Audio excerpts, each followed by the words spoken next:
Votre magasin Coop IGA Extra de Montmagny et l'espace santé Rachel Berry sont fiers de s'associer à CEMA TV pour la présentation de cette émission d'information. Toujours soucieuse d'être près de sa communauté, votre coopérative d'alimentation s'implique dans le mieux-être de ses 150 employés, à toujours satisfaire davantage ses 6150 sociétaires et à répondre en tout point à leurs besoins, supporter les organismes de bienfaisance et les entreprises du milieu. Votre magasin Coop IGA Extra de Montmagny, c'est tout ça et bien plus. Bonne émission! L'émission Bonjour Côte-du-Sud, une présentation de votre Uniprix Daniel Lachance du complexe Santé Montmagny. Chez Uniprix Daniel Lachance, notre priorité, c'est d'abord vous offrir un service de proximité, personnalisé et professionnel. Des pharmaciens toujours disponibles pour assurer la qualité des soins. Les plus grandes marques dans les cosmétiques, un grand choix pour soins corporels, service rapide de livraison. Uniprix Daniel Lachance du complexe Santé Montmagny, 5 boulevard Taché-Ouest, 88 248 55 95. Les Caisses Desjardins de Montmagny-Lillet, fiers partenaires de l'émission Bonjour Côte-du-Sud. Les Caisses Desjardins de Montmagny-Lillet, fiers partenaires de l'émission Bonjour Côte-du-Sud. Tous ensemble, nous contribuons à faire rayonner des milliers de jeunes. Desjardins, toujours là pour faire briller la jeunesse. Lundi 14 décembre 2020. COVID-19, 95 nouveaux cas confirmés en Chaudière-Appalaches. Début d'incendie chez Chabot Carrosserie de Montmagny. Élan de générosité au profit des enfants défavorisés. La Fédération des policiers municipaux du Québec s'oppose à la centralisation des pouvoirs policiers au sein de quelques grands corps policiers.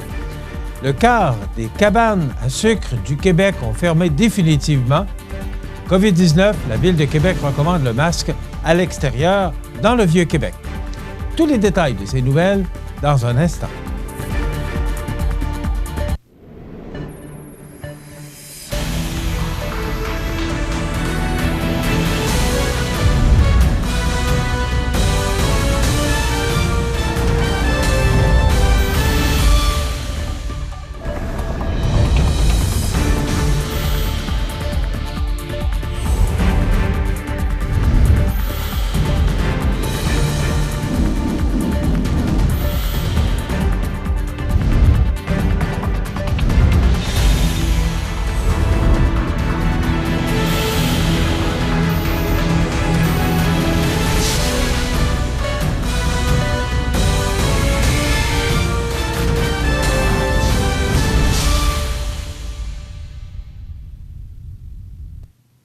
Bonjour, mesdames et messieurs, et bon début de semaine. En date du 11 décembre, voici les principaux éléments en lien avec la situation de la COVID-19. Il y a 95 nouveaux cas confirmés en Chaudière-Appalaches pour un total de 6 265 personnes infectées. 28 personnes sont hospitalisées, dont 5 aux soins intensifs. Le nombre de cas actifs est de 718. Aucun décès supplémentaire. Le nombre total de décès en Chaudière-Appalaches demeure à 148. Pour la MRC de Lillet, on compte 102 cas au total pour 6 cas actifs de la COVID-19. Du côté de la MRC de Montmagny, on dénombre 235 cas au total pour 22 cas actifs. Pour celle des aides-chemins, on compte 178 cas pour 41 cas actifs de la COVID-19. Voici par ailleurs les cas de COVID-19 selon les endroits de la région de Chaudière-Appalaches. Dans les CHSLD, 4 cas. Dans les résidences privées pour aînés, 5. Autres milieux d'hébergement, 6 cas. Autres milieux de soins, 3. Écoles, 18. Les entreprises, 47 cas. À l'hôpital de Montmagny, on dénombre moins de 5 cas actifs chez les usagers et chez les travailleurs, ainsi que 3 décès cumulatifs. À l'Hôtel-Dieu de Lévis, on dénombre 11 cas actifs chez les usagers et 11 cas actifs chez les travailleurs, ainsi que 27 décès cumulatifs. Hôpital de Saint-Georges, on dénombre 7 cas actifs chez les usagers et moins de 5 cas actifs chez les travailleurs, ainsi que 2 décès cumulatifs. Au CHSLD du Séminaire à Saint-Georges, un nouveau cas. On dénombre 4 cas actifs chez les résidents et moins de 5 cas actifs chez les travailleurs. Au CHSLD privé conventionné du Centre d'accueil Saint-Joseph de Lévis, 3 nouveaux cas. On dénombre 8 cas actifs chez les résidents et moins de 5 cas actifs chez les travailleurs. Au CHSLD Paul Gilbert à Lévis, 11 nouveaux cas. On dénombre 33 cas actifs chez les résidents et 41 cas actifs chez les travailleurs, ainsi que 4 décès cumulatifs. Au CHSLD privé conventionné Chanoine-Laudet à Lévis, aucun nouveau cas. On dénombre aucun cas actif chez les résidents et moins de 5 cas actifs chez les travailleurs, ainsi que 9 décès cumulatifs. Résidence privée pour aînés Villa du Cap à Vallée-Jonction, nouvelle éclosion. On dénombre un cas actif chez les résidents et moins de 5 cas actifs chez les travailleurs. Ressources d'hébergement Kennedy à Pintendre, 4 nouveaux cas. On dénombre 7 cas actifs chez les résidents et moins de 5 cas actifs chez les travailleurs. Résidence privée pour aînés Monseigneur Bourget à Lévis, aucun nouveau cas. On dénombre un cas actif chez les résidents et moins de 5 cas actifs chez les travailleurs, ainsi que 5 décès cumulatifs. Résidence privée pour aînés Les Marronniers à Lévis, aucun nouveau cas. On dénombre 2 cas actifs chez les résidents et moins de 5 cas actifs chez les travailleurs, ainsi que 7 décès cumulatifs. Résidence privée pour aînés Maison Louise-Élisabeth à Lévis, aucun nouveau cas. On dénombre aucun cas actif chez les résidents et moins de 5 cas actifs chez les travailleurs, ainsi qu'un décès. À noter également qu'un cas de la COVID-19 vient à nouveau d'être répertorié à l'école secondaire Louis-Jacques Cazot. Cependant, à la lumière de l'information obtenue, la santé publique n'impose aucune fermeture de classe en lien avec ce cas, puisque l'élève en question a déjà été retiré de l'école.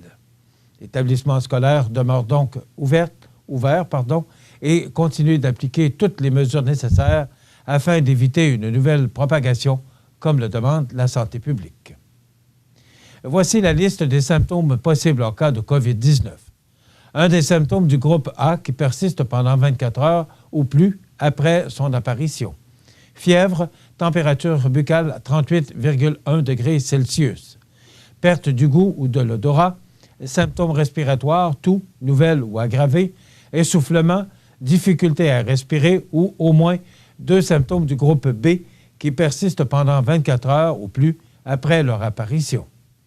Maux de ventre, vomissements, diarrhée, mal de gorge, rhinorrhée, nez qui coule ou congestion nasale, grande fatigue, perte d'appétit importante. Douleur musculaire généralisée non liée à un effort physique.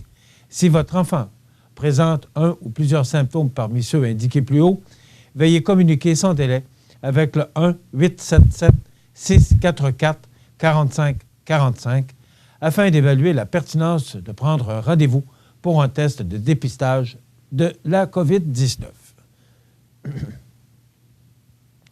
Vers 13h05 vendredi, la centrale d'urgence a reçu un appel concernant un début d'incendie chez Chabot Carrosserie, situé au 313 rue des Entrepreneurs à Montmagny.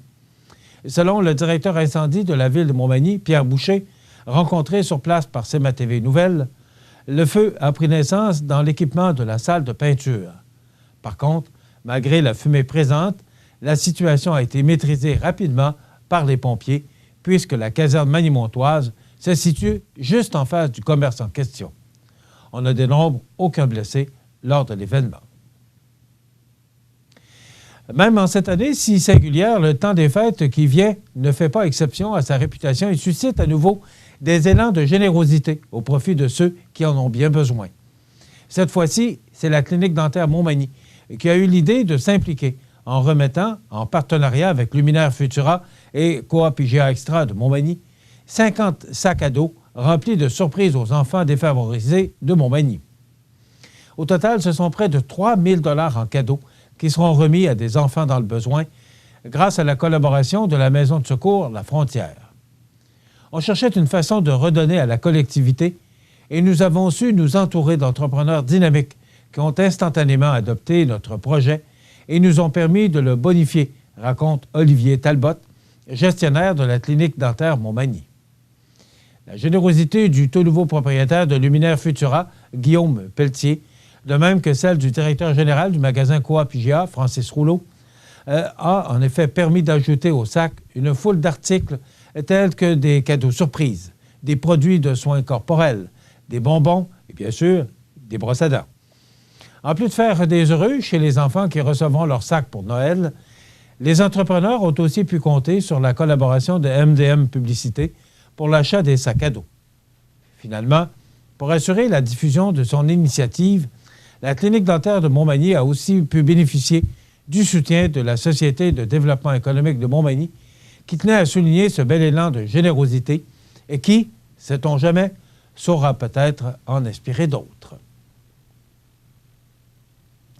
La Fédération des policiers et policières municipaux du Québec s'explique très mal la proposition de la Sûreté du Québec, de l'Association des policiers provinciaux du Québec et de l'Association des directeurs de police du Québec de vouloir sabrer dans les corps policiers de proximité. On en parle dans un instant.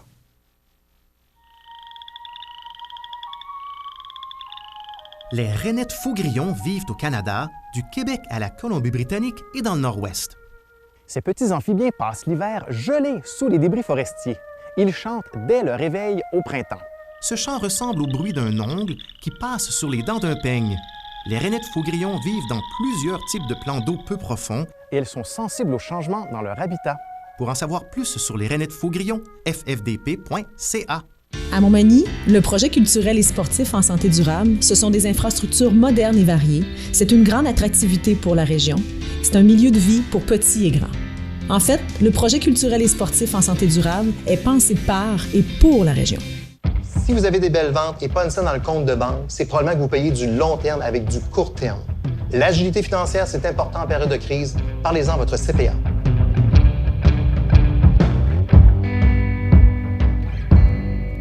Vous regardez CEMA TV, le réseau d'information de la Côte-du-Sud.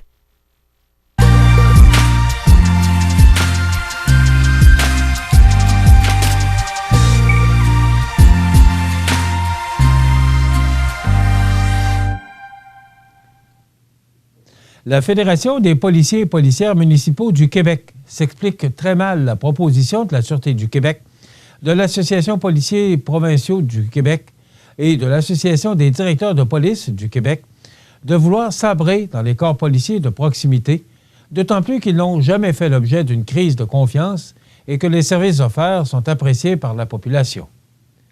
Pour la Fédération des policiers et policières municipaux du Québec, c'est une proposition totalement corporatiste, formulée par des organisations assoiffées de pouvoir et de cotisations syndicales. Après les importantes manifestations du printemps dernier, la Fédération se serait attendue à ce que le milieu policier soit à l'écoute des demandes de la population.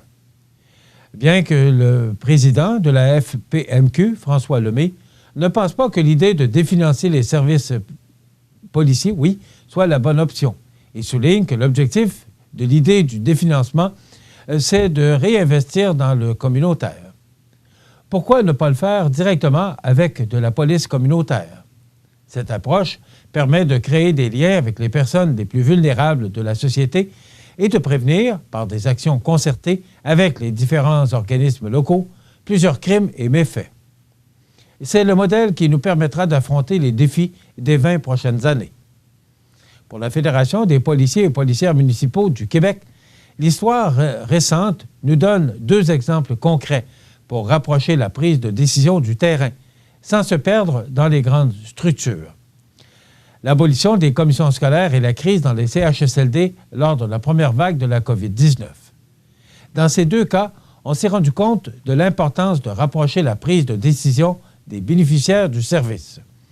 Dans le milieu scolaire, on voulait que les décisions soient prises par ceux et celles qui connaissent l'enfant afin de développer des approches personnalisées.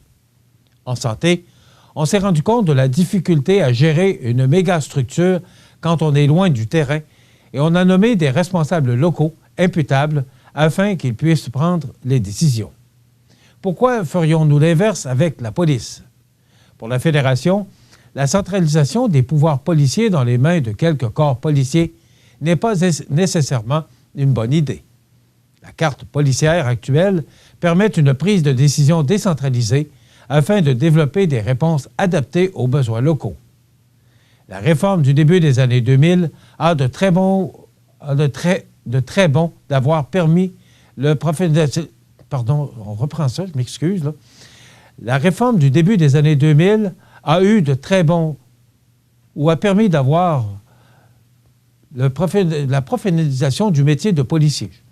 Par contre, bien que le ministère de la Sécurité publique ait développé une politique ministérielle intitulée « Vers une police plus communautaire » en 2001, nous sommes forcés de constater que le système de financement à 2 vitesses qui a été instauré à la faveur de la SQ a fait en sorte de faire passer le nombre de corps policiers du Québec de 163 à 31. La Sûreté du Québec a ainsi obtenu le mandat de desservir plus de municipalités parce que celles-ci ont voulu bénéficier de la subvention accordée par Québec qui représente, en moyenne, 50 % du coût total de la facture. Il ne faudrait pas faire l'erreur de croire que c'est pour une autre raison que la subvention que plusieurs municipalités ont fait le choix d'abolir leur corps policier pour obtenir les services de la Sûreté du Québec. Depuis 20 ans, on y répète que les services offerts par les corps policiers municipaux sont meilleurs, mais que l'économie possible en passant à la SQ est trop importante. On se fait dire régulièrement par des élus municipaux et des citoyens qu'ils ne voient pas la SQ passer dans leur municipalité.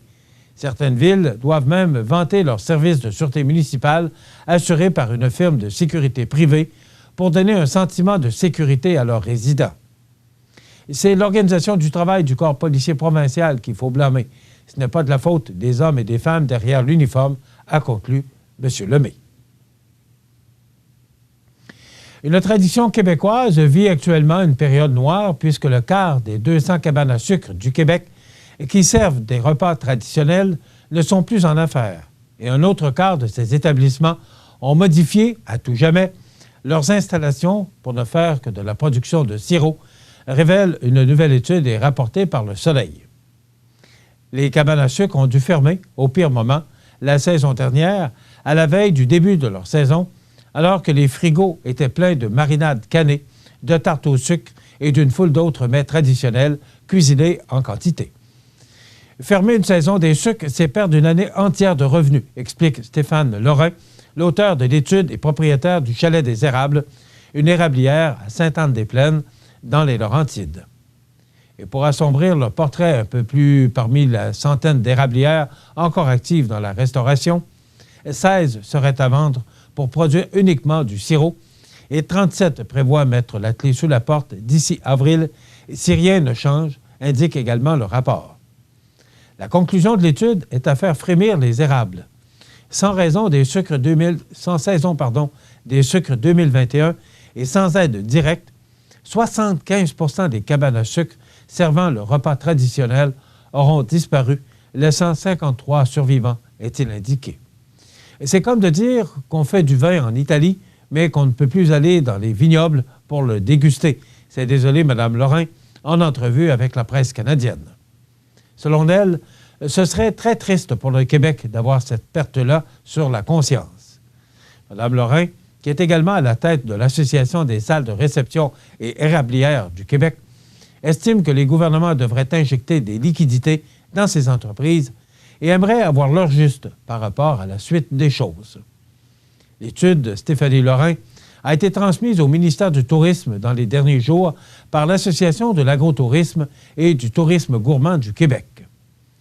Questionnée sur les suites que la ministre du Tourisme, Caroline Proulx, compte y donner, sa porte-parole, Sandra O'Connor, a indiqué que le cabinet a eu l'occasion d'échanger avec l'organisation et qu'il en est à évaluer ce qui se retrouve dans le sondage.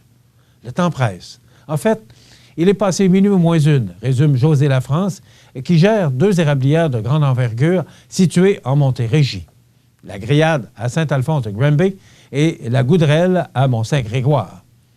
C'est qu'une saison des sucres se planifie habituellement dès le mois d'octobre, avec la préparation du ketchup aux fruits maison, des betteraves et des cornichons.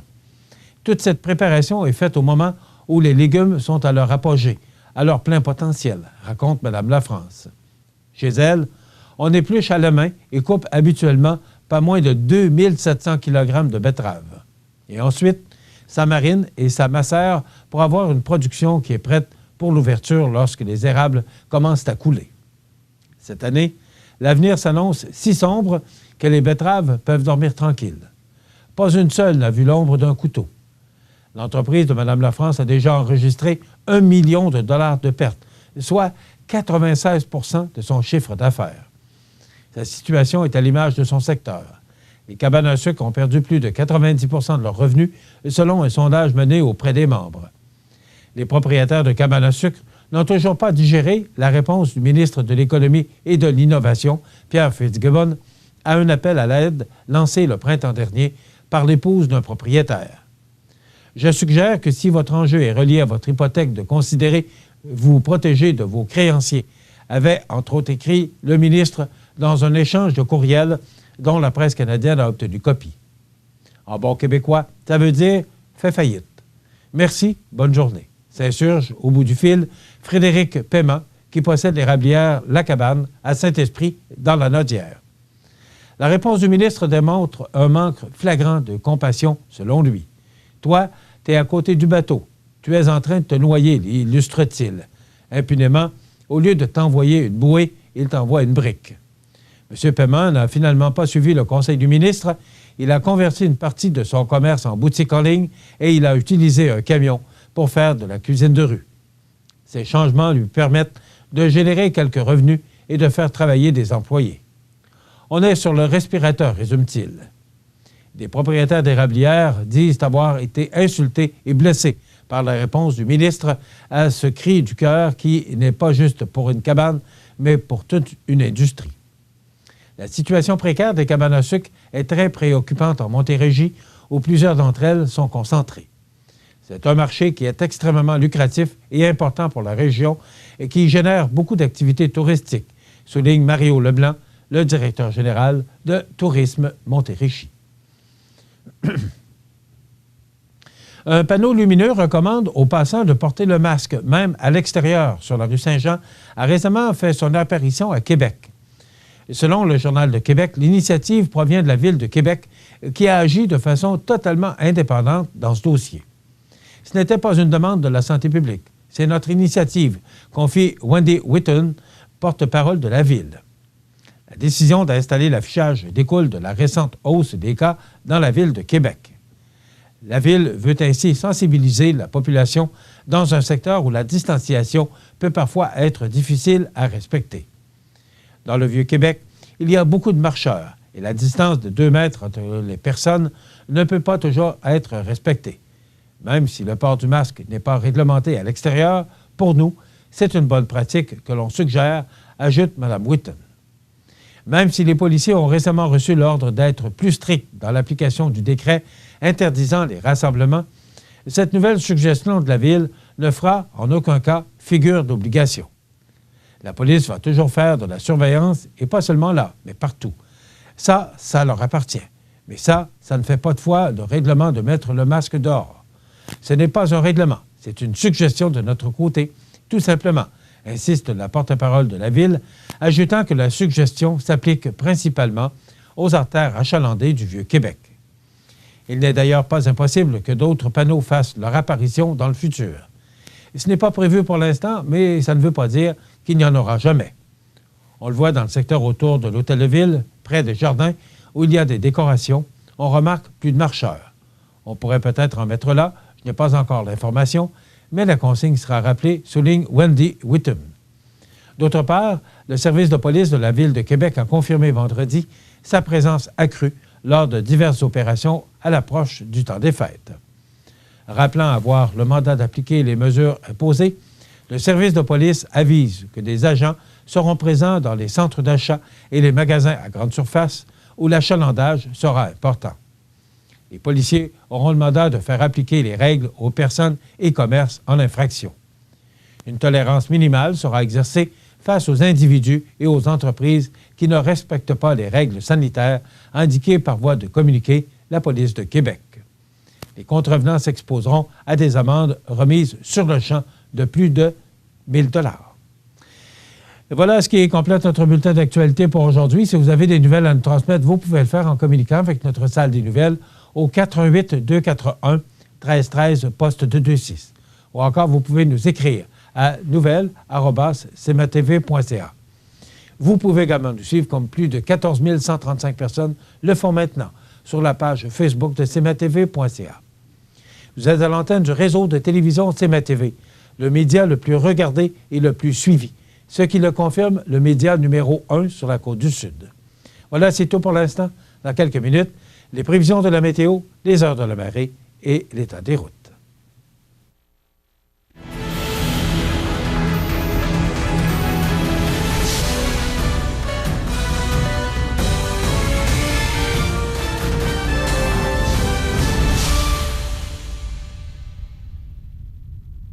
Les Caisses Desjardins de Montmagny-Lillet, fier partenaire de l'émission Bonjour Côte-du-Sud. Les partenaires suivants sont fiers de s'associer à cette portion de notre programmation.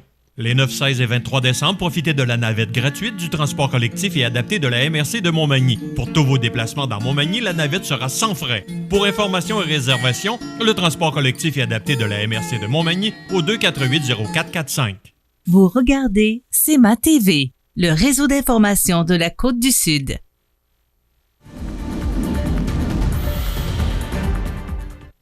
Alors, à la météo, eh bien, c'est une fin de semaine un peu chancelante, malgré qu'on n'a pas eu la tempête qu'on nous avait prévue.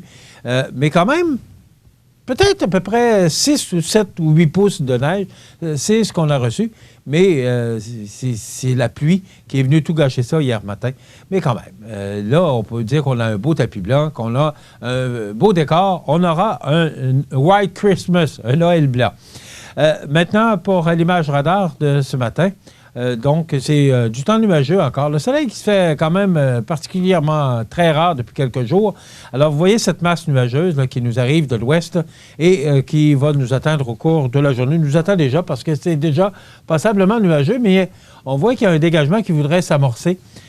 Mais ça va, ce qu'on nous dit, c'est que ce sera quand même en ce lundi du 14 décembre, généralement nuageux, avec des vents du sud-ouest de 20 km/h, avec des rafales à 40, devenant léger tard en après-midi. Température stable à près de -3 et avec le vent, on pourrait ressentir -10 degrés. Ce soir et la nuit prochaine, du temps nuageux, quelques averses de neige qui débuteront en soirée, poudreries par endroits au cours de la nuit, vent devenant d'ouest à 30 km/h avec des rafales à 50 vers minuit, un minimum de -6 et avec le vent, on pourrait ressentir -8 ce soir et -14 pour la nuit prochaine. Demain, mardi, 15 décembre, généralement nuageux, excusez-moi, avec 40 % de probabilité d'averse de neige tôt en avant-midi. Dégagement le matin, vent d'ouest de 30 km/h avec des rafales à 50, température à la baisse pour atteindre -11 en après-midi. Là, ça va être froid. Pour les prochains jours, là, on parle de temps froid.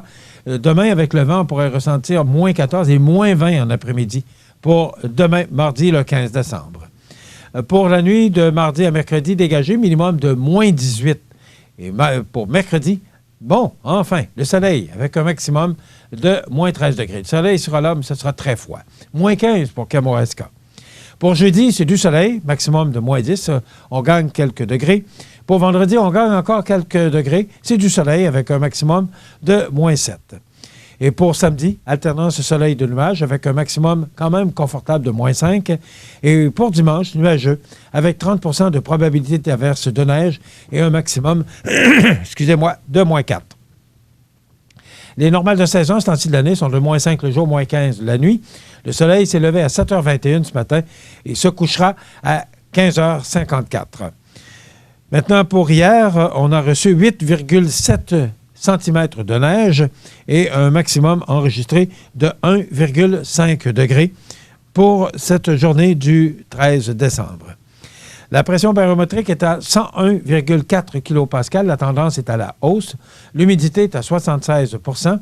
Les vents soufflent actuellement de direction sud-ouest à 23 km/h. Il fait -6 degrés sous un ciel variable et avec le vent, on peut ressentir -10 degrés. Je vous rappelle qu'on va vous donner les heures de la marée jusqu'à ce que le bateau qui fait la navette entre Montmagny et l'île aux Grues, qui poursuit actuellement ses traverses. Donc, aussitôt que le bateau cessera, on cessera également de vous donner les heures de la marée. Donc, lundi 14 décembre, elle sera basse à 11h02, haute à 16h39 et de nouveau basse à 23h48. L'état des routes présenté par le garage Fernand Landlois à Montmagny, qui offre le service de remplacement de pare-brise, la peinture et le débosselage de votre carrosserie. Le garage Fernand Landlois est membre de la bannière Car Expert. Le garage Fernand Landlois et Fils, 4e rue Montmagny, 248-5622.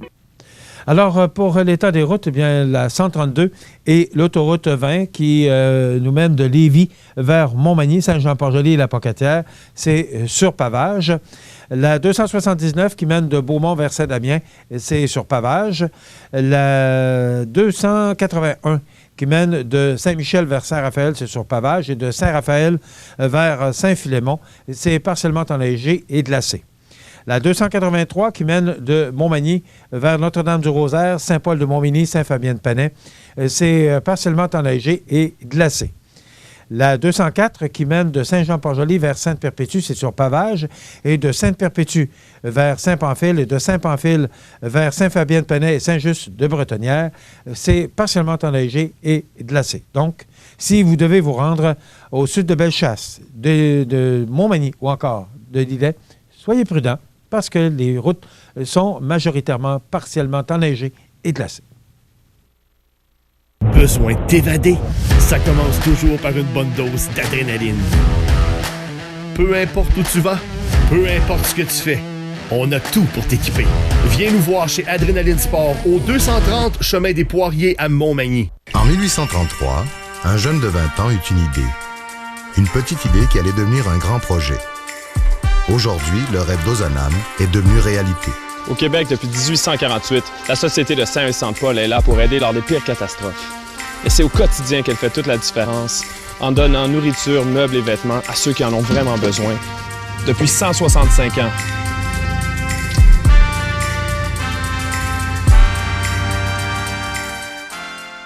Vous regardez CEMA TV, le réseau d'information de la Côte-du-Sud. Les anniversaires IGA vous sont présentés par votre magasin Coop IGA Extra de Montmagny, qui vous rappelle que bien manger, ça commence dans votre magasin Coop IGA Extra de Montmagny. Venez vivre la différence à votre magasin Coop IGA Extra de Montmagny. Eh bien, c'est aujourd'hui le lundi 14 décembre 2020. On s'approche lentement mais sûrement du temps des fêtes. Donc, c'est l'anniversaire aujourd'hui à Clément Barde. C'est de la part de son amie Colette et sa maman Françoise. Donc, bon anniversaire Clément Barde aujourd'hui, le 14 décembre. Et bon anniversaire aujourd'hui à Léo Decormier. C'est de la part de Mamie Huguette et Papy Marcel. Donc, bon anniversaire Léo Decormier en ce 14 décembre. Vous voulez souhaiter bonne fête aux gens que vous aimez, vos parents, vos amis? Bien, tout simplement, vous nous téléphonez au 281-1313, poste 229. Et vous savez qu'à tous les vendredis, on procède au tirage de certificats cadeaux de 25 $ offert par votre beau magasin Coop IGA Extra de Montmagny. Sur la scène nationale, aujourd'hui, c'est l'anniversaire à Kim Saint-Pierre, ex-gardien de but, 3 fois médaillée d'or olympique et 5 fois championne du monde. Elle a 42 ans. Emily Emmons, médaillée de bronze avec Blythe Hartley en plongeon synchronisé sur 10 mètres en 2004 aux Jeux olympiques d'Athènes. Elle a 39 ans. Germain Hood, un excellent comédien québécois, 68 ans. Steve McLean, astronaute canadien, 66 ans. Et Jane Birkin, actrice et chanteuse britannique francophone. Elle a 74 ans aujourd'hui. Les disparus de ce 14 décembre, en 2005, Valérie Gignac, 25 ans, policière native de Québec au service de la ville de Laval. En 2019, Monseigneur André Gaumont, 83 ans, archevêque émérite de Sherbrooke et pendant plusieurs années évêque du diocèse de Sainte-Anne-de-la-Pocatière et originaire de Montmagny. En 2017, Louis-Paul Neveu, 86 ans, député fédéral de Shefford, de 65 à 68. En 2015, Glenn Sondmore, 86 ans, hockeyeur canadien. Il a joué entre autres pour les Rangers de New York et a été entraîneur dans l'AMH et la Ligue nationale, entre autres, avec le Minnesota. En 2013, Jacques Proulx, 78 ans, un de mes mentors, un des grands noms de la radio québécoise. En 2013, Peter O'Toole, 81 ans, acteur irlandais. Il a joué, entre autres, dans Laurence d'Arabie. En 2011, Joe Simon, 98 ans, BDiste américain. 2002, Suzanne Landlois, une excellente comédienne qui a joué entre autres dans Saint-Forien, décédée à l'âge de 74 ans en 2002 et comédienne québécoise bien sûr. En 1996, Gaston Miron, 68 ans, poète québécois. En 1989, Andrei Sakharov, 68 ans, académicien soviétique. En 1985, Roger Maris, 51 ans, ancien joueur étoile des Yankees de New York. Il a joué de 1960 à 1966. Voilà, ça complète les anniversaires de ce 14 décembre. Dans quelques instants, on va jaser d'actualité. Ce n'est pas l'actualité qui manque, je vous en passe un petit papier.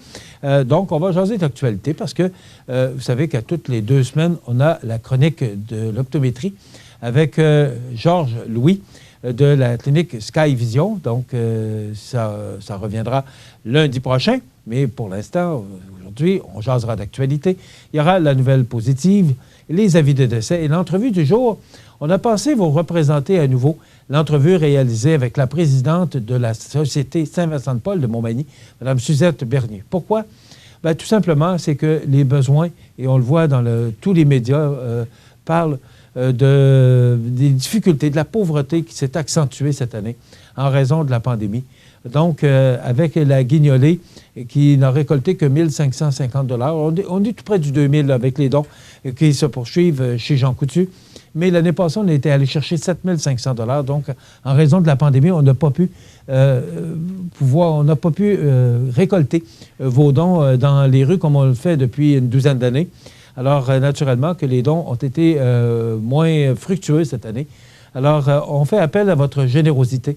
Si on veut que tous nos gens qui nous entourent puissent passer de belles fêtes malgré tout ce qui arrive, là, alors on a pensé vous représenter cette entrevue réalisée avec Mme Suzette Bernier. Et il y aura bien sûr les grands titres de l'actualité sur la scène locale et régionale. Voilà ce qu'on vous propose en ce lundi 14 décembre. Je vous souhaite de passer une excellente journée à notre antenne. Dans quelques instants, on change d'actualité. La Clinique dentaire Montmagny, c'est un service complet de dentisterie. 4 dentistes, un orthodontiste, un maxillofacial. C'est aussi l'équipe qualifiée d'hygiénistes, d'assistantes désireuses de répondre à vos besoins. La Clinique dentaire Montmagny, 63 Taché-Ouest, 248-2175. Desjardins et ses membres sont toujours là pour faire briller la jeunesse. Les jeunes ont des rêves, des ambitions, des projets. Et les caisses Desjardins de Montmagny-Lillet sont fiers de les soutenir et de les faire rayonner. Desjardins, toujours là pour faire briller la jeunesse. Vous regardez CEMA TV, le réseau d'information de la Côte-du-Sud. Alors voilà, lundi 14 décembre et on parle d'actualité ce matin. D'abord, c'est la grande nouvelle. Est-ce que ça va changer vraiment les choses au cours des prochaines semaines? J'ai un peu de misère à le croire, mais quand même, c'est une très bonne nouvelle. Les précieux vaccins sont arrivés hier à l'aéroport de Mirabel. Donc, le Québec a vécu hier soir un moment historique. Vous savez, ça fait 100 ans, tout près de 100 ans, là. C'est en 1918, la grippe espagnole. Donc, on n'avait pas vu ce genre d'événement-là. Il y a le H1N1, là, au milieu des années, à peu près 2008-2009, dans ce coin-là. Je n'ai pas exactement l'année, mais vous êtes peut-être allé vous faire vacciner. Je me souviens, moi, il y avait du monde. La vaccination se faisait au sous-sol de l'église Saint-Thomas. Il y avait du monde là, ça n'avait pas de bon sens. Mais jamais on n'aurait vécu une situation comme on vit cette année, cette pandémie de la COVID-19. Donc, le Québec a vécu hier un moment historique alors que les premiers vaccins contre la COVID-19 ont atterri dans la province après s'être fait désirer tout le week-end, ce qui marque le début de la campagne de vaccination. Donc, ça doit commencer à Montréal. C'est sûr qu'il y aura 14 points au Québec. Ici, je ne sais pas exactement où ce sera. Est-ce que ce sera Montmagny? Est-ce que ce sera Lévis? Je ne le sais pas. On va sûrement vous donner toutes les indications au cours des prochaines heures, prochains jours. Mais pour l'instant, on n'a pas d'indication où se feront vacciner les gens du Québec. Mais sachez qu'on va commencer, du moins c'est ce que nous a indiqué, on va commencer dans les CHSLD et c'est là que ça doit commencer. C'est là que c'est le plus urgent. Alors, pour prendre soin de nos personnes âgées, donc, ça va commencer. Il y a une dame qui a été choisie, justement, dans un CHSLD, là, près de Montréal.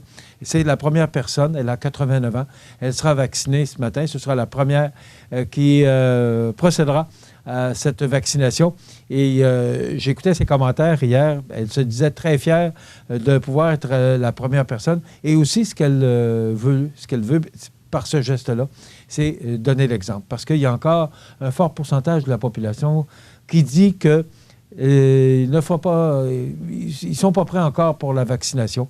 C'est sûr que ça a été rapide, mais avec toutes les technologies, tous les moyens qu'on a maintenant à notre disposition, oui, ça a été rapide, mais il semblerait qu'il faut faire confiance. De toute façon, je me dis, ça ne peut pas être pire, ça peut juste être meilleur. Et hier, vous savez qu'on a recensé 1994 cas au Québec, et ça augmente tout le temps. Vous savez qu'on parle de reconfinement, là, le premier ministre Legault, qui pourrait être tenté de reconfiner le Québec pour le temps des fêtes. Alors, il faut trouver des moyens pour aplatir la courbe, sinon on aura encore des sacrifices à faire, puis je pense que vous êtes comme moi. On est tous, je pense, à bout de tout ça, mais on n'a pas le choix. Il faut passer à travers cette situation. Vous savez, d'ici quelques mois, en tout cas, il faut espérer, il faut avoir la foi que tout ça serait derrière nous, mais en attendant, il faut faire les efforts nécessaires pour pouvoir aplatir cette courbe. Donc, les vaccins qui sont arrivés, on pourra peut-être en voir les effets au cours des prochaines semaines. En tout cas, je l'espère. Je serai le premier heureux de vous en informer. Maintenant, vous savez, les temps changent. Et dans le Journal de Québec de ce matin, il y a un baromètre de ce que les Québécois trouvent le plus immoral. Et on fait un parallèle avec ce que les gens trouvaient de plus immoral dans les années 90 et ce que les gens trouvent le plus immoral en 2020. Et vous allez voir, il y a toute une différence. Donc, les 8 premières positions de ce que les gens trouvaient immoral en 1990, c'est un sondage, là, excès de boisson, 92 %. Relations amoureuses avant 16 ans, 80 %. Prostitution, 68 %. On est toujours dans les années 90. Quatrième point, relations extra-conjugales, 66 %. On trouvait ça immoral. Le blasphème, on trouvait ça immoral. C'est en 5e position en 1990. Avoir une relation homosexuelle, 46 %. En 7e position, l'avortement, 43 %. Et le divorce, on trouvait ça immoral en 90 à 37 %. Et regardez bien la différence. Qu'est-ce qu'on trouve immoral en 2020? En première position, le harcèlement psychologique à 96 %. En deuxième position, faire des commentaires racistes, 95 %. En troisième position, faire des commentaires homophobes, 94 %. Je vous rappelle, ce sont les positions de ce qu'on trouve immoral en 2020. Insulter quelqu'un sur les médias sociaux, 91 %. Être sexiste en 5e position, 88 %. En 6e position, ce qu'on trouve immoral à 88 %, ne pas payer d'impôts. Ne pas faire attention à l'environnement à 87 %. Ne pas payer ses dettes à 83 %. Les punitions corporelles aux enfants, 81 %. La consommation de drogue dure, 78 %. Être contre le port du masque, 75 %. Je vous rappelle, ce sont des choses qu'on trouve immorales en 2020.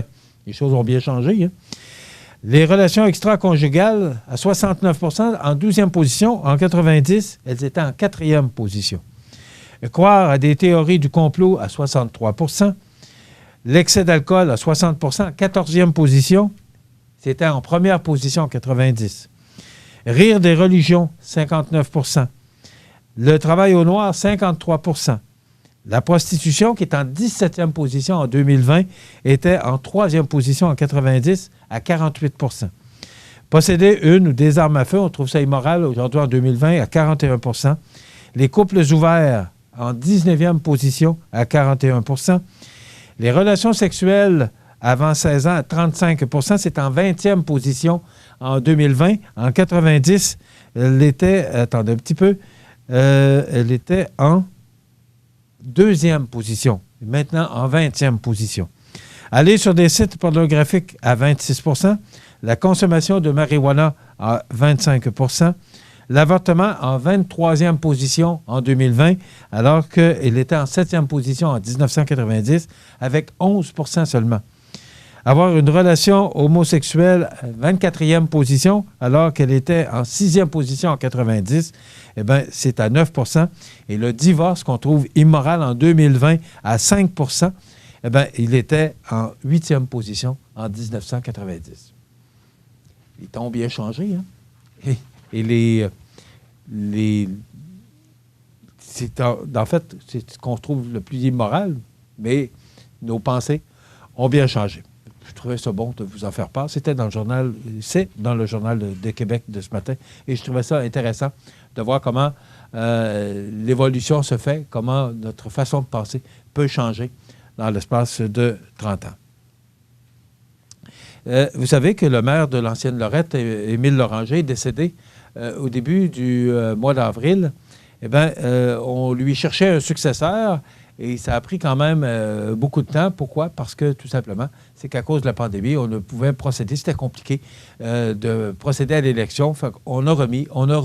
Et bon, pendant ce temps-là, c'était le maire, c'est la mairesse suppléante, je pense, une dame qui a joué le rôle de mairesse suppléante le temps qu'on puisse procéder à l'élection. Maintenant, moi, je me demande pourquoi avoir payé pour procéder à une élection alors qu'en novembre 2021, il y aura des élections générales partout au Québec, là, dans toutes les municipalités. De dépenser autant d'argent pour un an, on aurait pu poursuivre, mais bon, selon la loi, ils avaient le droit de procéder à une élection. Ce qu'ils ont fait, ils ont fait ça sur 2 jours, justement, pour trouver une façon de faire pour pouvoir accueillir les gens qui puissent voter. Donc, les gens pairs ou impairs, là, je ne me souviens pas lequel était samedi, lequel était dimanche, mais on a procédé de cette façon pour éviter les rassemblements et on a procédé au vote d'un nouveau maire pour l'ancienne Lorette. Donc, c'est Gaétan Pajot, qui est le nouveau maire de l'ancienne Lorette, cet opposant notoire au défunt maire Émile Loranger, qui l'a largement emporté avec 55,8 % des voix. Et après quoi, la notaire à la retraite Ginette Nadeau avec 25,8 % et l'ancien conseiller municipal Louis-Marie Marcotte avec 9 %. Donc, Gaétan Pajot, qui remporte l'élection, qui devient le nouveau maire de l'ancienne Lorette. J'ai pas eu le temps de tout lire la chronique, mais je vous invite à le faire ce matin. Richard Martineau, que je trouve toujours intéressant. Il y a toujours de bons commentaires. Et ce matin, je vous invite à vous poser la question parce que il m'a fait réfléchir ce matin, sans avoir eu le temps de tout lire la chronique. Dans quel monde vont grandir nos enfants? J'ai 3 enfants, 2 filles de 24 et 21 ans et un fils de 12 ans. Je suis extrêmement heureux d'être père, mais quand je regarde dans quel monde mes enfants vont grandir, ça m'inquiète. Et il finit son entrée de jeu avec « pas vous », avec un point d'interrogation. Alors, c'est la question qu'il faut se poser. Est-ce que, parce que ce qu'on nous dit, c'est que ce genre de pandémie, avec le réchauffement climatique, là, il semblerait qu'on ne soit pas au bout de nos peines. Peut-être qu'avec le vaccin qu'on a de la COVID-19, ça va pouvoir nous protéger d'autres virus. Mais il semblerait qu'on ne soit pas au bout de nos peines. De toute façon, c'est lundi ce matin, moi j'embarque là-dedans, puis je ne veux pas être pessimiste. On a déjà à passer cette situation actuellement. Mais quand même, il est permis de se poser des questions. Quand on regarde ce qui se passe également aux États-Unis et dans d'autres pays, aussi la pauvreté qui s'accentue dans de nombreux pays. Alors, il est permis de se questionner dans quel monde vont grandir nos enfants et les enfants de nos enfants. C'est la question qu'on doit se poser. Le réchauffement climatique, moi, j'ai l'impression qu'on ne fait pas vraiment tous les efforts. Vous savez, M. Trudeau a déposé un plan la semaine dernière et on parle sur 10 ans, vraiment d'ici 2030, qu'on veut prendre les grands moyens, mais c'est encore 10 ans. Et d'ici ces 10 prochaines années, la pollution qui va s'accentuer. Vous savez, M. Legault qui dit qu'en 2035, là, la vente de véhicules à essence sera interdite et on procédera à la vente seulement de véhicules électriques. Mais il faut d'abord avoir ces véhicules électriques-là qui sont construits en petite quantité. Et ils sont extrêmement dispendieux. Il y a des subventions que vous pouvez obtenir, mais quand même. Vous savez, on a encore un bon bout de chemin à faire. Et pourtant, on crie que les glaciers, que la fonte des neiges et des glaciers s'accentue et se fait plus rapidement que prévu. Et pourtant, il me semble qu'on ne prend pas les grands moyens. Il me semble que les dirigeants des différents pays, les plus industrialisés, ne prennent pas les décisions qui s'imposent pures et dures pour qu'on puisse diminuer cette pollution, ce réchauffement climatique, au moins en diminuer ses effets. Alors, c'est la question qu'on doit se poser ce matin. Dans quel monde vont grandir nos enfants? Et je trouvais ça intéressant, cette chronique de Richard Martineau. Sonia Lebel, qui pilotera la réforme du Code d'éthique. Ce qu'on dit ce matin dans le Journal de Québec, c'est que Fitzgibbon pourrait ainsi conserver ses parts au privé. Peut-être qu'il y a du changement parce que cette loi qui est sur le Code d'éthique, qui est quand même très vieille, a peut-être besoin. Il y a beaucoup de lois au Québec qui sont vieilles et qui ont besoin peut-être d'être rafraîchies, d'être ramenées au goût du jour. Est-ce que aussi on peut permettre à ces politiciens de pouvoir garder des parts dans des entreprises? C'est la question qu'il faut se poser. C'est la question probablement qu'on va se poser. Et jusqu'où le Code d'éthique est prêt à aller? Sonia Lebel, qui est la présidente du Conseil du Trésor, je trouve qu'elle fait un excellent travail. Elle faisait partie de la commission Charbonneau, si vous vous en souvenez. C'était l'avocate de la commission. Et elle fait vraiment du bon travail. En échec scolaire en raison de la pandémie, c'est une jeune fille qui raconte, c'est une élève de 4e secondaire qui a toujours eu d'excellents résultats scolaires. Elle dit que ses résultats oscillaient aux alentours de 85 % et que là, elle se retrouve aujourd'hui en échec dans plusieurs matières, une situation vécue par plusieurs jeunes cet automne en raison de la pandémie. Vous savez, on a reçu le directeur de l'école Cazot récemment et je lui ai posé la question de savoir comment ça se passe. D'ailleurs, comment s'est passée la fin de l'année? Il y a des étudiants qui n'ont pas passé leur année et qui ont dû recommencer parce que les notes n'étaient pas assez fortes. L'école était fermée. Sauf qu'on a fait une moyenne des notes déjà qu'on avait en main. C'est là qu'on a pu dire ou certifier que tel ou tel élève pouvait monter d'année et d'autres ne pouvaient pas, justement, en raison des résultats, monter d'année. Une jeune fille qui a 85 % de moyenne, qui là se voit en échec. Il y a de sérieuses questions à se poser. Vous savez qu'on est une journée sur 2 à l'école.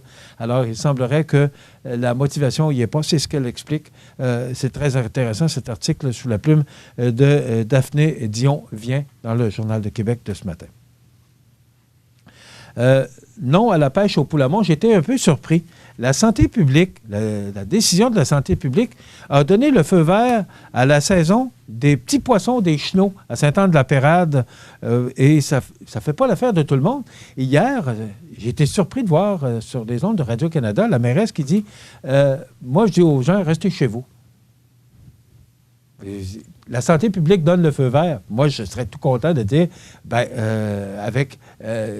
demandant aux gens de respecter les consignes, moi, j'aurais été content de dire, hey, c'est l'attrait touristique de l'année à Saint-Anne-de-la-Pérade. Et la mairesse, hier, qui déclare et qui dit, et je cite, restez chez vous parce qu'on a peur.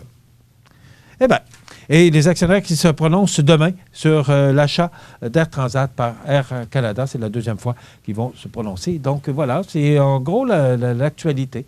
Il y a bien d'autres choses, mais en gros, c'est ce que j'ai retenu pour vous dans l'actualité de ce lundi 14 décembre. Dans quelques instants, la nouvelle positive. Votre Jean Coutu de Montmagny a revêtu ses plus beaux habits pour les fêtes encore cette année. L'équipe tient à vous rappeler en cette période l'importance de se rassembler, d'offrir et partager, de cultiver les traditions. Aujourd'hui, votre Jean Coutu de Montmagny veut vous remercier, vous tous, d'être là année après année. Merci d'entretenir la magie. La nouvelle positive. Une présentation du Centre d'action bénévole des MRC de Montmagny et de Lillet. Organisme voué à l'amélioration de la qualité de vie des individus et des groupes par le bénévolat. 248-7242. Depuis 40 ans, le Centre d'action bénévole des MRC de Montmagny et de Lillet est un organisme voué à l'amélioration de la qualité de vie des individus et des groupes par le bénévolat. Le Centre d'action bénévole valorise ceux et celles qui désirent s'impliquer, répond à des besoins par divers services à la collectivité en développant de nouveaux groupes de bénévolat et assure des services directement à notre communauté. Le Centre d'action bénévole des MRC de Montmagny et de Lillet. À Montmagny, 248-7242. Alors, la nouvelle positive de ce lundi 14 décembre, la Ville de Montmagny qui met à jour sa politique culturelle et présente son plan d'action 2021-2025. Au cours des derniers mois, les membres du comité consultatif de la culture ont travaillé très fort pour mettre à jour la politique culturelle de la Ville de Montmagny et établir un plan d'action 2021-2025 répondant aux attentes de la centaine de citoyens s'étant exprimés lors des rencontres consultatives Jason Culture tenues en 2018 et en 2019. Adoptée en juillet dernier, cette politique culturelle et son plan d'action visent à doter les personnes engagées dans le développement culturel des outils et de la latitude nécessaire pour mener à bien des initiatives susceptibles d'enrichir le milieu manimontois, tout en établissant le caractère original de la vie dans la capitale de l'Oie-Blanche. Aujourd'hui, soit près de 30 ans après l'adoption de la toute première politique culturelle, c'est avec fébrilité que nous anticipons la mise en œuvre de ce nouveau plan d'action qui est le fruit d'un beau travail de collaboration, a confié la conseillère municipale représentante au comité culturel, Sylvie Boulay. Sans être un document légal, le plan d'action culturel 2021-2025 servira de guide aux élus et aux employés municipaux lorsque des choix ayant un impact culturel devront être faits, au même titre que la réflexion stratégique 2020-2025 ayant été récemment dévoilée. Voilà. Alors, la Ville de Montmagny qui met à jour sa politique culturelle et présente son plan d'action 2021-2025. La nouvelle positive. Une présentation du Centre d'action bénévole des MRC de Montmagny et de Lillet. Organisme voué à l'amélioration de la qualité de vie des individus et des groupes par le bénévolat. 248-7242. Les prévisions de la météo. Une présentation de Promutuelle Assurance Montmagny-Lillet. Toujours à l'écoute de vos besoins. La météo est présentée par Promutuelle Assurance Montmagny-Lillet, où des professionnels de chez nous sont heureux de répondre à tous vos besoins en assurance. Promutuelle Assurance Montmagny-Lillet est là, dans la région, pour ses membres et la communauté.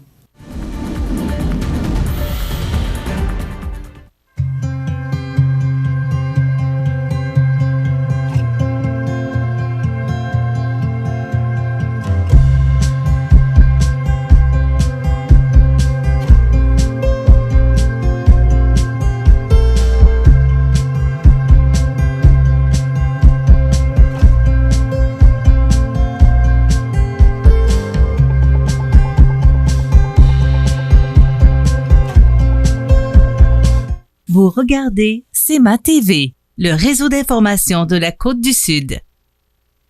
Les partenaires suivants sont fiers de s'associer à cette portion de notre programmation. Les 9, 16 et 23 décembre, profitez de la navette gratuite du transport collectif et adapté de la MRC de Montmagny. Pour tous vos déplacements dans Montmagny, la navette sera sans frais. Pour information et réservation, le transport collectif et adapté de la MRC de Montmagny au 248-0445. La résidence funéraire Boulanger vous propose une gamme complète de services personnalisés afin de répondre à tous vos besoins en matière de funérailles.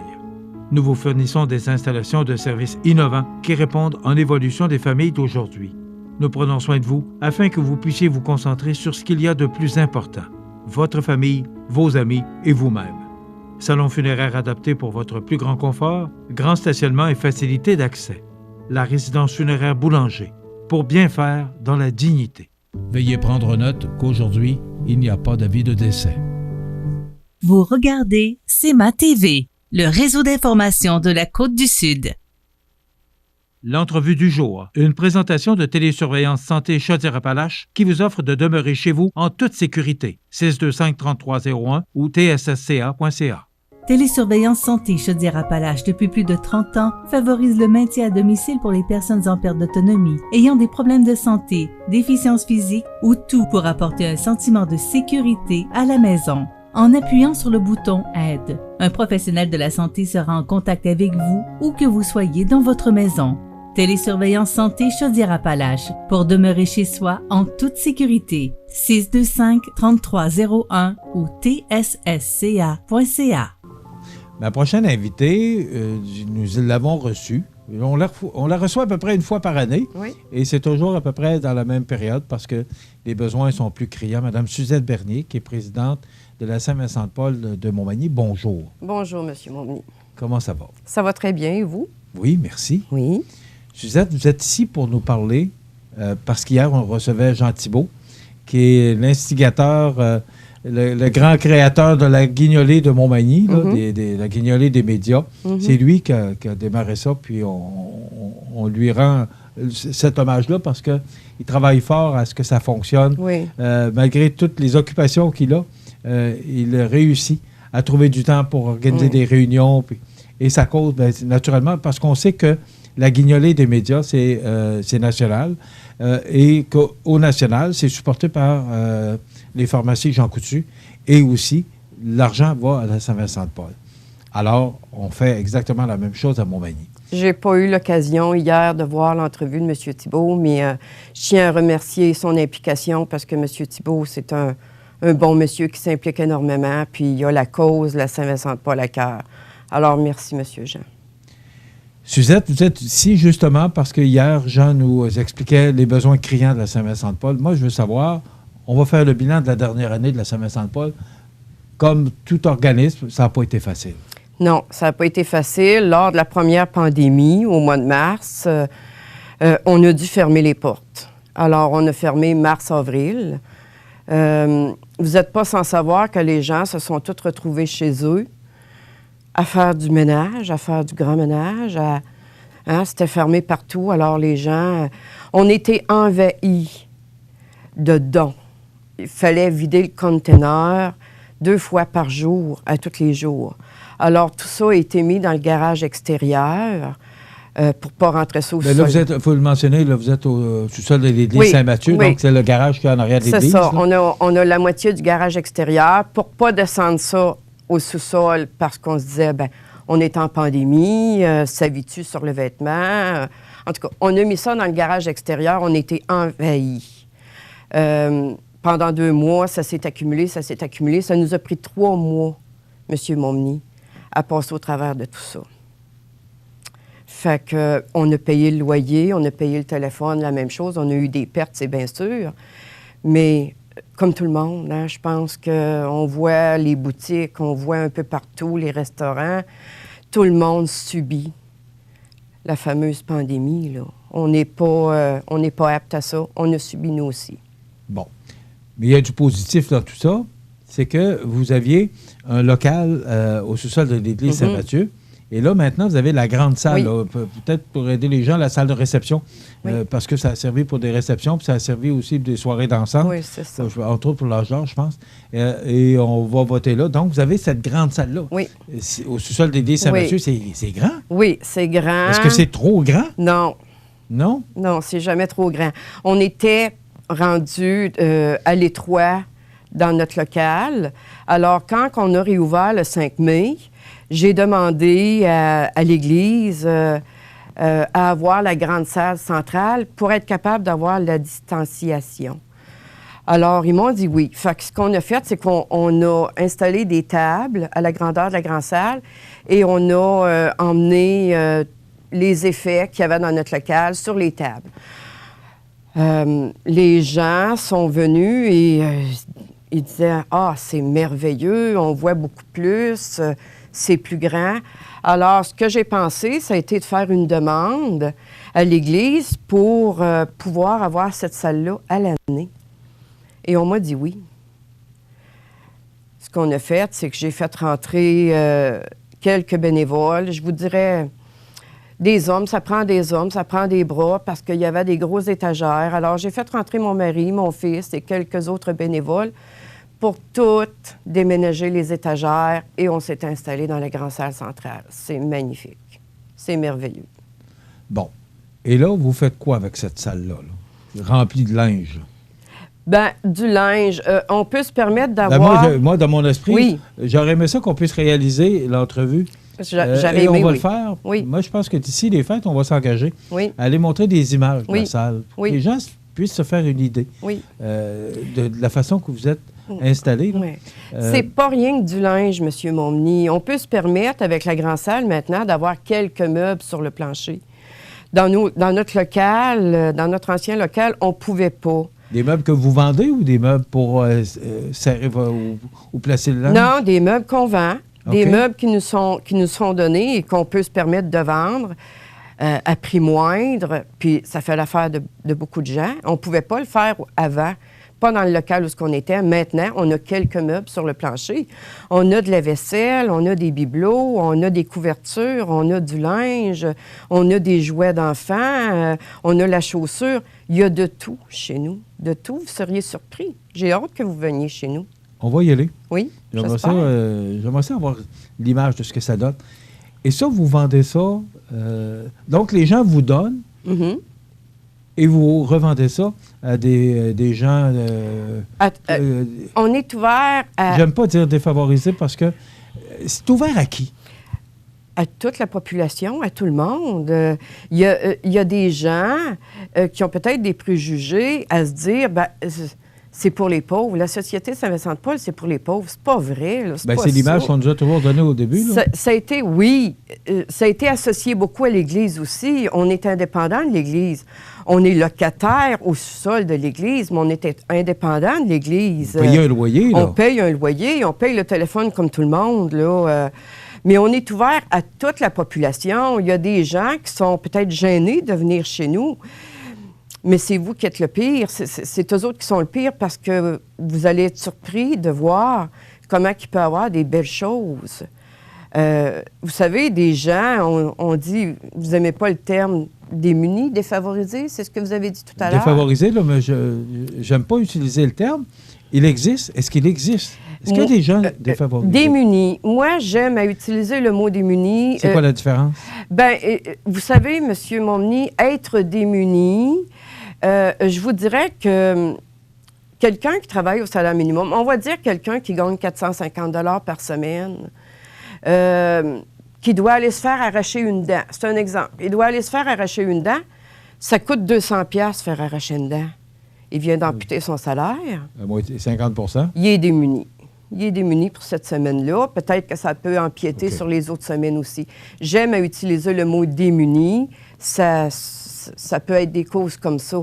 Pauvre, j'aime pas ce mot-là. Est-ce qu'on voit à Montmagny des gens qui dorment dans la rue? Comme à Québec, n'en voyez-vous de ça? Non. Il n'y en a pas. Il n'y en a pas peut-être parce qu'il y a des organismes comme nous autres, comme bien d'autres, qui sont là pour aider ces gens-là. Vous savez, il y a une demande à l'année. C'est pas parce que c'est le temps des fêtes que c'est rien que là que ça se passe. Ça se passe à l'année. Mais on est comme plus à l'écoute, on est comme plus vulnérable durant le temps des fêtes à ces gens-là. Maintenant, là, vous avez un grand magasin. Mais on peut appeler ça un magasin. Là, une friperie, un magasin. Oui, c'est ça. Donc, vous offrez toutes ces pièces-là. Et vous êtes ouvert 2 jours par semaine? On est ouvert 2 jours semaine. Vous savez, chez nous, là, il n'y a pas personne qui est salarié. On est tous bénévoles. Alors, moi et la vice-présidente, on fait environ 25 heures semaine. C'est déjà beau. On ne peut pas se permettre de faire 40 heures semaine en bénévole. On rouvre 2 jours semaine. Ça a toujours été comme ça. Quand je suis devenue présidente, c'était comme ça. Alors, on a continué cette façon de faire. Peut-être que ce qui peut nous nuire, nous, à la Saint-Vincent-de-Paul, c'est qu'on n'a pas pignon sur rue. Hein? On est dans un sous-sol de l'église. C'est qu'il y a 17 marches d'escalier à descendre. Alors, peut-être qu'il y a des gens qui ont de la difficulté. Des réduites là, qui ne peuvent pas y aller. C'est ça. Par contre, il y a un genre de petit ascenseur qu'on peut se servir, mais ça peut rentrer en ligne de compte, là, ces choses-là. On va s'arrêter. On va faire une petite pause. Et au retour, on va parler justement là, parce que si la guignolée des médias vous donne... Parce que tous les argents de la guignolée des médias vont à la Saint-Vincent-de-Paul. Maintenant, ça sert à quoi? Alors, Suzette Bernier, présidente de la Saint-Vincent-de-Paul de Montmagny, c'est notre invitée aujourd'hui. On revient dans quelques instants. À Montmagny, le projet culturel et sportif en santé durable, ce sont des infrastructures modernes et variées. C'est une grande attractivité pour la région. C'est un milieu de vie pour petits et grands. En fait, le projet culturel et sportif en santé durable est pensé par et pour la région. L'activité physique stimule le système digestif. Donc, vous pouvez digérer mieux. Tout va tellement mieux quand on bouge.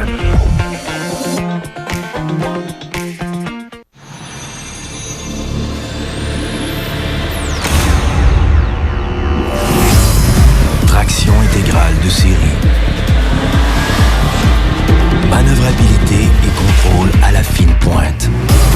Système de freinage automatique. Mais ça sert à rien pantoute, ça. Si on ralentit pas puis qu'on garde pas ses distances.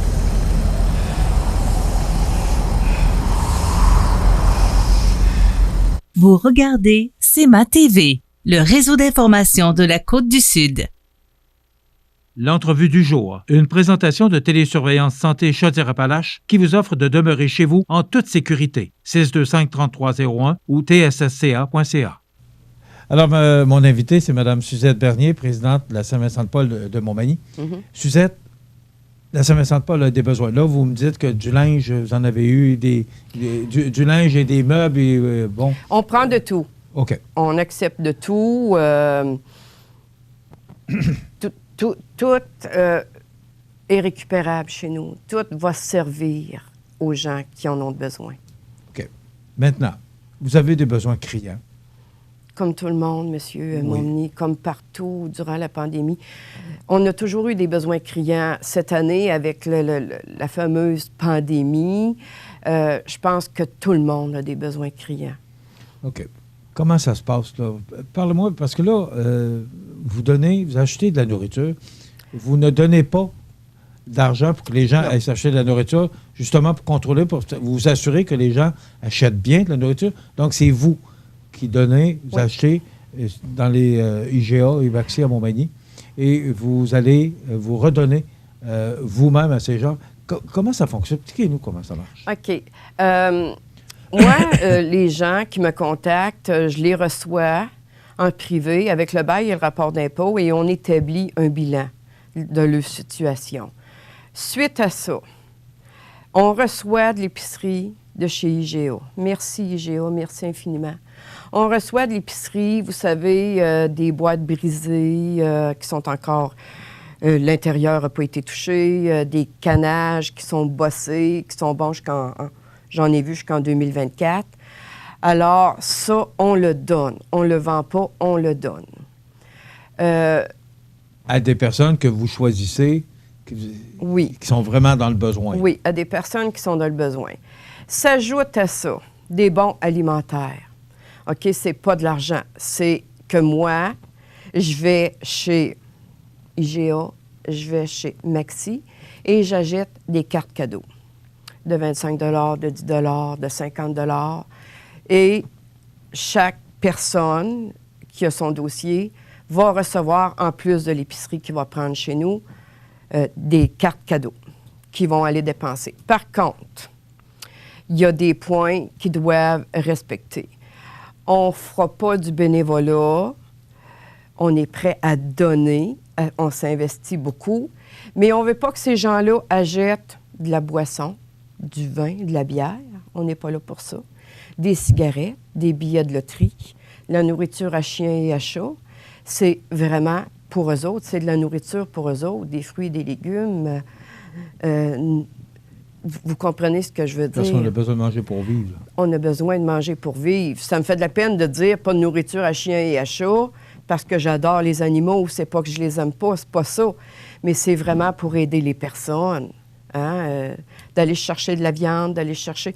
C'est sûr qu'en ayant des canages, déjà, ils ont pris, mettons, des pois, des canages à la maison, à la Saint-Vincent-de-Paul. Bien, le reste, ils peuvent aller chercher de la viande, des œufs, du lait, du pain, ces choses-là. C'est des choses qu'on n'a pas, nous. Bon.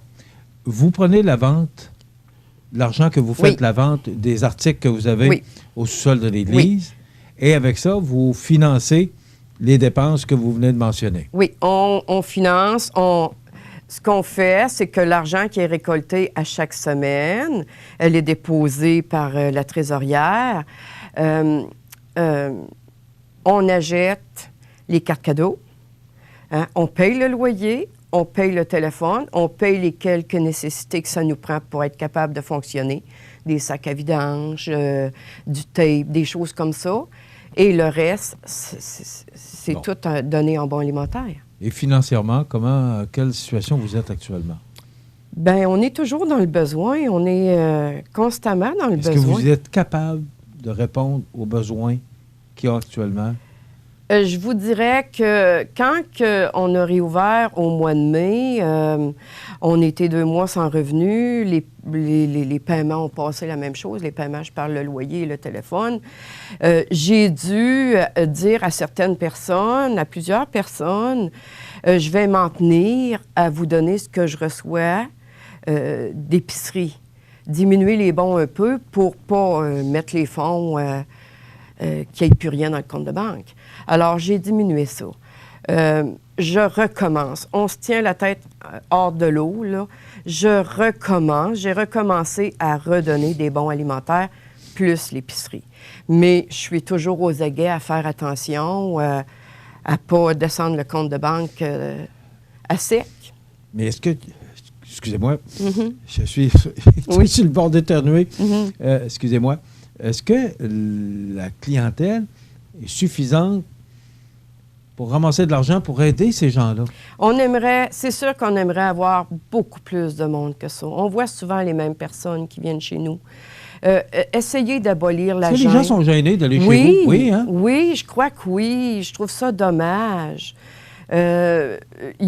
J'entends encore des personnes qui me disent « Bien, on ne savait pas que ça existait. » Bien, je ne peux pas croire. Ça fait au-dessus de 75 ans qu'on est là.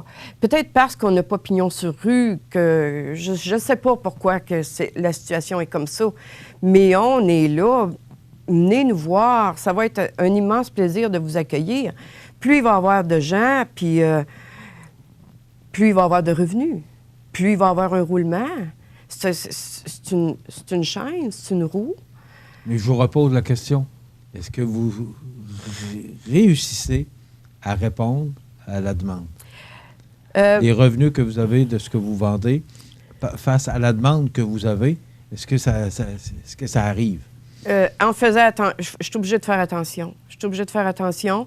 Je vous dirais que depuis la semaine passée, le téléphone sonne. Il y a des gens qui me disent « Madame Bernier, on a besoin d'aide. Vous savez, il y avait 4 jours pour appeler pour les paniers de Noël. Il y en a qui me disent « Ah, on n'a pas eu, on ne le savait pas, on n'a pas été capable d'appeler. Toutes les raisons sont bonnes, là. Ça me prend un panier de Noël. » Oh là là! Mais nous, on n'est pas là pour les paniers de Noël. Moi, ce que je fais habituellement, durant le temps des fêtes, c'est que j'augmentais les bons alimentaires.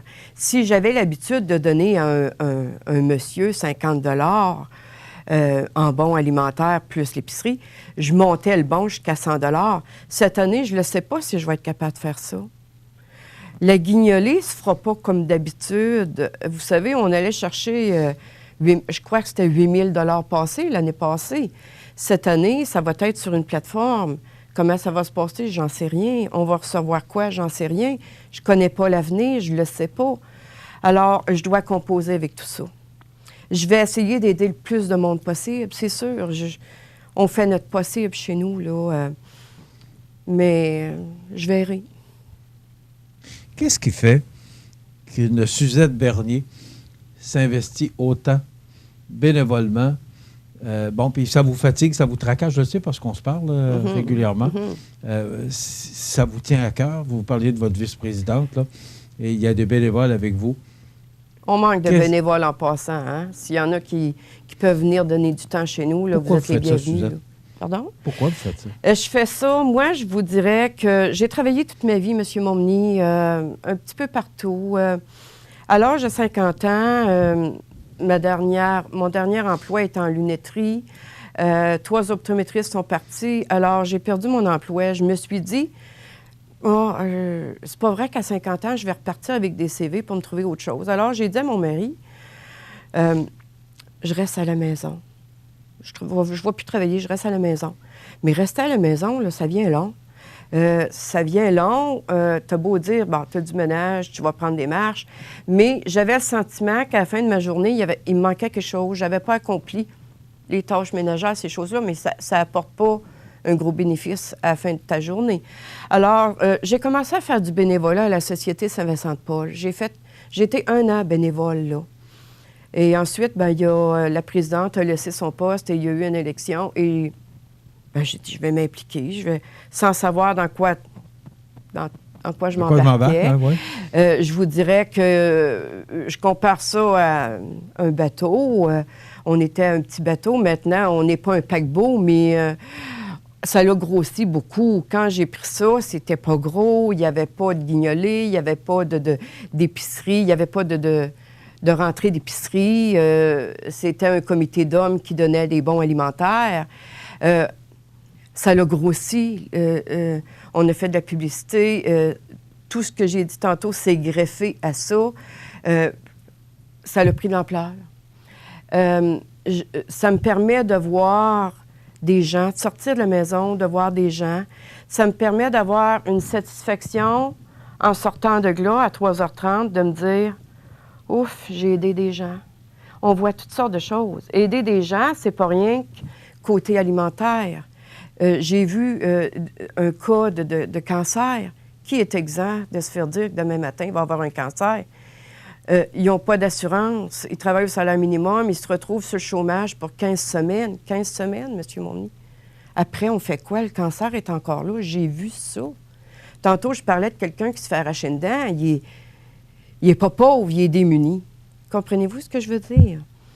Je pensais pas... Vous savez, quand je me suis mariée, on a eu une période dure, moi et mon mari, parce qu'on a vécu un peu, Martin était sur le chômage et ça n'a pas toujours été facile. On remplissait nos cartes dans le temps. Si on se trompait, on pouvait être 1 mois et demi, 2 mois sans avoir de rentrée d'argent.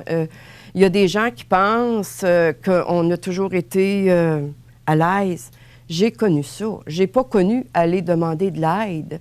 Ça m'est pas arrivé. On s'est arrangé.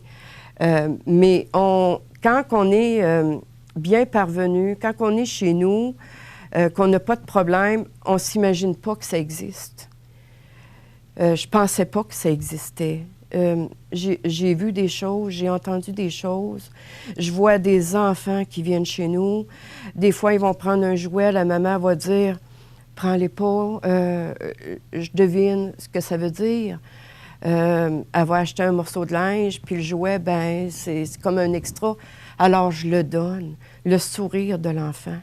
Vous n'êtes pas sans savoir qu'on a reçu 15 000 $ en chocolat. On a eu la publicité de M. Jean Thibault, la pharmacie Jean Coutu. Ce chocolat-là, M. Momny, on l'a tout donné dans les écoles. Quand on a réouvert nos portes au mois de mai, j'en ai emmené beaucoup à la Saint-Vincent-de-Paul. Les petits-enfants emmenaient avec leurs parents, je les prenais par la main, puis je leur disais, viens voir, viens choisir ce que tu veux. Un lapin, une grosse poule, qu'est-ce que tu veux? Le plaisir de ça. Je dois vous arrêter. C'est dommage. Je vous aurais laissé parler jusqu'à... Je pourrais vous tenir toute la journée. Oui. On va aller vous voir chez vous. On va montrer aux gens à quoi ça ressemble à Saint-Vincent-de-Paul. Ça va nous faire énormément plaisir. Suzette, à vous et à votre équipe, bravo pour ce que vous faites. Merci on va beaucoup. Vous aider. Merci beaucoup. 248-7178. Oui. 7178. Oui. Je l'ai bien dit, je l'ai dit vite. 248-7178. Et vous êtes au sol de l'église Saint-Mathieu. Oui, c'est bien ça. Merci, bravo pour ce que vous faites. Merci, M. Momny. On s'arrête. Votre Jean Coutu de Montmagny a revêtu ses plus beaux habits pour les fêtes encore cette année. L'équipe tient à vous rappeler en cette période l'importance de se rassembler, d'offrir et partager, de cultiver les traditions. Aujourd'hui, votre Jean Coutu de Montmagny veut vous remercier vous tous d'être là année après année. Merci d'entretenir la magie.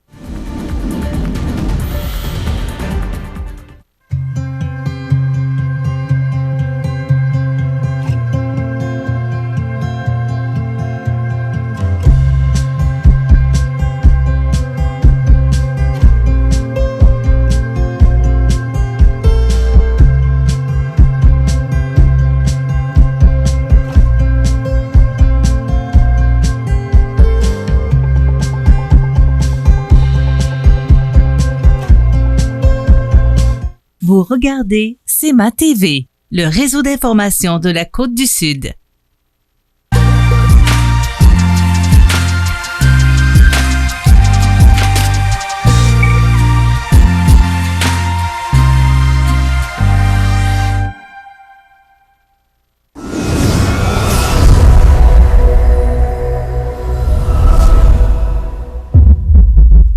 Alors, dans l'actualité sur la scène locale et régionale, justement, je voyais les cas de la bourse, là, particulièrement pour le pétrole. Là, et je me disais que s'il continuait à monter comme ça, parce que je ne sais pas si vous avez remarqué, au début de la semaine, on était à 99,9.